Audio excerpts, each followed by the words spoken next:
बिस्मिल्लाहिर्रहमानिर्रहीम। अस्सलाम वालेकुम। मैं हूं नासिर नकवी INN के साथ। इब्तिदा रब्बुल इज़्ज़त के नाम से जिसने जान दी जहान दिया, और दरूद व सलाम मोहम्मद वाले मोहम्मद पर जिन्होंने इल्म का रास्ता दिखाया। नाज़रीन, गैब का इल्म तो मखसूस लोग जानते हैं या अल्लाह जानता है, और अल्लाह की वजह से या इल्म की वजह से कोशिश करके कुछ लोगों को पता है, लेकिन वो अंदाज़ा होता है। गैब का इल्म किसी के पास नहीं, सिर्फ अल्लाह जानता है कि कल क्या होगा।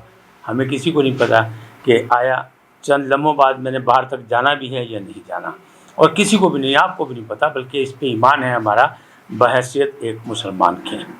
लेकिन हालात और वाक़यात से अंदाज़े लगाए जाते हैं। हालात और वाक़यात से अंदाज़े ये लग रहे हैं कि जहाँ मैं कहता हूँ कि इस्लामाबाद और रावलपिंडी की फ़िज़ा में बहुत फ़र्क है, हालांकि सर्दियाँ आने वाली हैं, पतझड़ का मौसम है, पत्ते झड़ेंगे, मौसम तब्दील होगा, तो ऐसा लग रहा है कि सियासी मौसम भी तब्दील होगा। नई सूरत हाल क्या है, इससे मैं आपको आगाह करने के लिए हाजिर हूँ, उससे मैं आपको बताता हूँ। लेकिन उससे पहले आपसे दरख्वास्त है कि सब्सक्राइब करें INN को, लाइक करें और घंटी का बटन दबाना भी ना भूलें, बल्कि अपनी कीमती राय भी दें।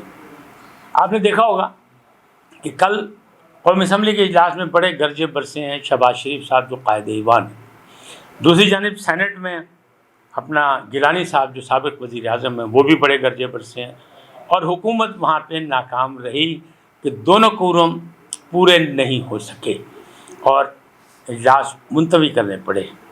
यकीनन ऐसी सूरत हाल जो है वो हुकूमत के लिए बड़ी सुक्की की होती है, लेकिन इस वक्त लोग जो हैं वो ऐसी बात नहीं कर रहे।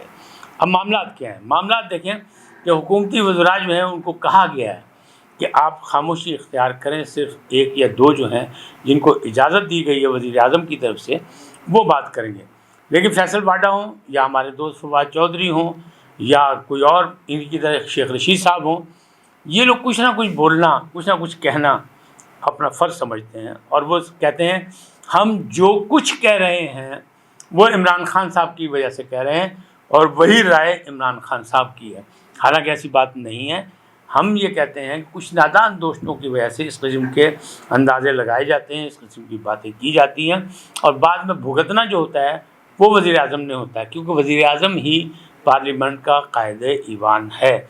उसने अपोजिशन की भी तरफ बातें सुननी है, और उसने अवाम का भी सामना उसी ने करना है, इसलिए कि वो कायद है। अब इस वक्त देखें अगर मौजूदा सूरत हाल में, तो कल की सूरत हाल तो ख़त्म हो गई, इजलास मुलतवी हो गया, अब मंडे को फिर होंगे इजलास। लेकिन आप अगर इस्लामाबाद का जायज़ा लें तो इस्लामाबाद में सलामती कमेटी के हवाले से कुछ अहम मुलाकातें हो रही हैं और सोमवार को, और उन अहम मुलाकातों में फिर क्या निकलेगा, क्या रिजल्ट निकलेगा, उससे क्या होगा, वो तो बात की बात है, लेकिन वो बड़ी अहम है, इंतहाई अहम है सियासी हवाले से और अपनी सल्तनत के हवाले से। दूसरी जानिब अगर आप देखें तो उन मुलाकातों से पहले शहबाज शरीफ जो अपोजिशन लीडर हैं, जिनके बारे में अभी भी कहा जाता है कि उनके हाथ में वज़ीर आज़म बनने की लकीर नहीं है, लेकिन किस्मत का क्या पता होता है। जतोई साहब के बारे में भी यही कहा जाता था, ग़ुलाम मुस्तफ़ा जतोई, तो उन्हीं ने बड़ी निगरान वज़ीर आज़म बन के अपनी इज़्ज़त अफ़ज़ाई करा ली, और उन्होंने कहा कि नहीं जी मेरे लिए यही काफ़ी है। हालांकि वो बहुत बड़े जागीरदार थे, लेकिन शौक़ था कोई बोल नहीं, लिहाजा भाई उन्होंने शौक़ से वज़ीर आज़म बन गए, चले गए। दूसरा शौक़ था हमारे इमरान खान साहब को, इनके बारे में भी कहा जाता था कि 20 साल हो गए, शोर मचा रहे हैं, सब कुछ कर रहे हैं, इनके हाथ में भी लकीर नहीं। लेकिन कहने वाले कहते हैं कि उनके पास एक कुल्हाड़ी थी, जो कुल्हाड़ी रोज़ लेके वो निकलते थे और मुख्तलिफ़ लोगों को या मुख्तलिफ़ शोबों को फ़तह कर दें, लेकिन बाद में वो जाते जाते पाँव पे कुल्हाड़ी मार के गुस्से में चले जाते थे। 20 साल तो उन्होंने ऐसा किया। आखिर में कहने वाले कहते हैं कि उन्होंने उसी कुल्हाड़ी से अपने हाथ में लकीर बना ली और वो वज़ीर आज़म बन गए।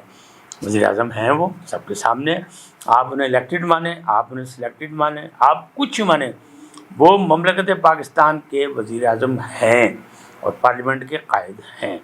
अब क्या हो रहा है? अब एक तो शहबाज शरीफ साहब ने मुलाकातें शुरू कर दी, जहाँ मुलाकातें उनकी नहीं हो रही वहाँ वो टेलीफोनिक रब्ते कर रहे हैं, यहाँ तक कि बिलावल से भी रब्ते उन्होंने कर लिए, ज़रदारी से भी रब्ते कर लिए, और मौलाना फजलुर रहमान से भी मुसलसल रब्ते में हैं, और PDM का एक प्लेटफार्म तो मौजूद है। दूसरी जानिब एक और बात हुई है कि जो लोग डस्के में शोर मचा रहे थे कि धांधली हो गई, धांधली हो गई, धांधली हो गई, उसका रिजल्ट भी सामने आ गया कि वो धांधली फिर हुकूमत के ज़िम्मे पड़ गई, और उसमें ہماری پھپھو جو ہیں یعنی ڈاکٹر فردوس عاشق اعوان صاحبہ، ان کے گلے پڑ گیا کام، جو وہ کہتے ہیں جہاں لوگ مداخلت کر رہے تھے دوسرے، وہاں اس وقت کی جو مشیر اطلاعات تھی پنجاب کی ڈاکٹر فردوس عاشق اعوان، انہوں نے بڑا اہم کردار ادا کیا، ان کا بھی اس میں نام آیا۔ اب یہ چیزیں سامنے آ گئی، کسی سے ڈھکی چھپی نہیں، لیکن یہ کیوں آ گئی؟ ایسی فائلیں جب نکلتی ہیں جب حالات گڑبڑ ہوتے ہیں، فائل ہر ایک کے ساتھ بنتی رہتی ہے، حکمران یا کسی بھی شعبے کا یا کسی بھی قومی ادارے کا جو سربراہ ہوتا ہے وہ اس خوش فہمی میں ہوتا ہے کہ اب تمام تر قانونی آئینی طاقت اس کے ہاتھ میں ہے، لیکن جس نے عزت دی ہوتی ہے یعنی اللہ رب العزت، جس نے اس کو عزت دی ہوتی ہے، جس نے اس کو منصب دیا ہوتا ہے، وہ دیکھ رہا ہوتا ہے۔ ہمارا اور آپ کا ایمان ہے کہ اللہ سب جگہ ہے، اللہ ہمیں دیکھ رہا ہے، ہماری شہرت کے قریب ہے، لیکن جب وہ حکمرانوں کی کرسی پہ بیٹھتے ہیں تو لوگ بھول جاتے ہیں۔ اس وقت بھی ایسا لگ رہا ہے کہ لوگ بھولے ہوئے ہیں، لیکن وہ دیکھ رہا ہے کہ کون کیا کر رہا ہے۔ اسی طرح جب وہ الگ الگ فائلیں بنتی رہتی ہیں تو وہ خفیہ ادارے، وہ لوگ جنہوں نے ماضی کے حکمرانوں کی بنا کے دی تھیں آپ کو فائلیں، وہی لوگ اب ان حکمرانوں کی بھی فائلیں بنا رہی ہیں۔ اچھا، ایک طرف شہباز شریف ہے، دوسری طرف نواز شریف ہے جو ملک سے باہر ہیں، لیکن کیا نواز شریف خاموش ہیں؟ نواز شریف صاحب نے بھی کہا کہ اب ان سے نبٹنا پڑے گا۔ لندن میں انہوں نے یہ گفتگو کی کہ ملک تباہ کر دیا حکمرانوں نے، اب گنجائش نہیں ان کے ساتھ کہ ان کے ساتھ معافی برتی جائیے۔ اور تو اور حمزہ شہباز شریف وہ بھی بہت بولے ہیں، اور انہوں نے کہا آئینی ہاتھوں سے اس حکومت کو چلتا کرنا ہوگا، چاہے وہ صوبائی حکومت ہو پنجاب کی یا وفاق کی۔ اب یہاں پہ خاموشی ایک ہے، وہ شین اور میم والی، یعنی مریم نواز ابھی خاموش ہیں، لیکن اگر شہباز شریف صاحب کے مقابلے میں اگر نواز شریف صاحب لندن میں کچھ بولتے ہیں تو آپ یہ سمجھیں کہ حتمی رائے وہی ہے، اس لیے کہ وہ پارٹی کے تاحیات قائد ہے، اور قائد کی بات جو ہے کوئی ٹھکرا نہیں سکتا، اور خاص طور پہ شہباز شریف میں تو اتنی ہمت نہیں ہے کہ وہ ان کی بات کو مسترد کر دیں۔ لہذا ملاقاتیں ہو رہی ہیں، پیر کو بہت خاص ملاقاتیں ہیں، مزید اہم ملاقاتیں ہیں، مختلف سیاستدانوں سے ملاقاتیں ہیں، اور اہم شخصیات کی ملاقاتیں ہیں، یعنی بیوروکریسی کے حوالے سے دیکھ لیں آپ، چاہے سول کی یا عسکری کے، ان حوالوں سے بھی وہ بڑی اہم ہے، قومی اداروں کے حوالوں سے اگر آپ دیکھیں تب بھی وہ بڑی اہم ہے۔ تو کچھ نہ کچھ وہاں پہ اتار چڑھاؤ چل رہا ہے، جس کا بار بار سب ذکر کر رہے ہیں۔ میں بھی یہی ذکر کر رہا ہوں کہ دسمبر اور جنوری، یعنی نومبر کا آخری حصہ ہو یا دسمبر ہو، نہیں تو جنوری، اس میں کچھ نہ کچھ تبدیلیاں آئیں گی۔ کیوں کہ موجودہ صورتحال میں بہت زیادہ جو ہے وہ بدنامی ہو گئی حکومت کی بھی، گڈ گورننس کے حوالے سے بھی، لوگوں کی ریلیف کے حوالے سے بھی۔ اور ریلیف جو ہے وہ کہاں ریلیف تو دیکھیں پھر پیٹرول مالکان کو مل گیا نا، جنہیں نے پہلی کو خرید لیا پیٹرول، 4-5 تاریخ کو انہیں بڑھا دیا، تو سارا پیٹرول تو ان کے پاس ہے، جو سستا انہوں نے خریدا تھا، فائدہ کس کو ہوا؟ ہم نے، آپ نے تو 8 روپے فالتو ادا کرنا اس پہ جو انہوں نے سستا خریدا ہے۔ تو ریلیف ملتا ہے ہمیشہ سرمایہ داروں کو، ریلیف ملتا ہے ہمیشہ مافیا کو، غریب جو ہے وہ غریب تر ہو رہا ہے اور پستا جا رہا ہے، خاص طور پر تنخواہ دار طبقہ، میرے جیسا اور آپ جیسا۔ لہٰذا حکومتی معاملات کو سیدھا کرنا پڑے گا، اس کو سوچنا پڑے گا، لیکن جب مستعار لیے جائیں وزراء اور مشیر تو پھر ایسے ہی ہوتا ہے، کیونکہ ان کو نہیں پتہ ہوتا ہے، جو لوگ باہر سے آئے ہیں انہیں کیا پتہ پاکستان کا موسم کیسا ہے، پاکستان میں رہن سہن کیسا ہے، پاکستان کی تہذیب و تمدن کے تحت کیا کہنا ہے کیا نہیں کہنا، کس چیز کا برا منایا جائے گا، کس چیز کو ویلکم کیا جائے گا۔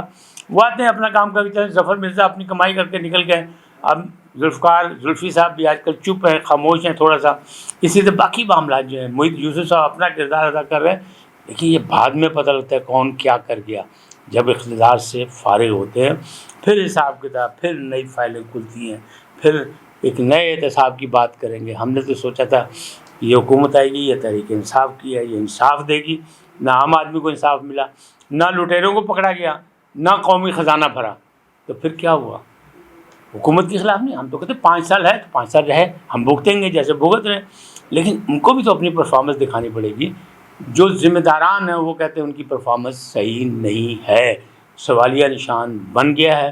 لہٰذا اللہ خیر کرے، آپ سلامت رہیں۔ آپ سے ایک ہی گزارش، INN کو سبسکرائب کریں، لائک کریں، اور گھنٹی کا بٹن دبانا بھی نہ بھولیں اور اپنی قیمتی رائے بھی دیں تاکہ ہمارا اور آپ کا یہ رابطہ جو ہے وہ مستقل بنیادوں پر قائم رہے۔ آپ سلامت رہیں، خوش رہیں، اللہ نگہبان۔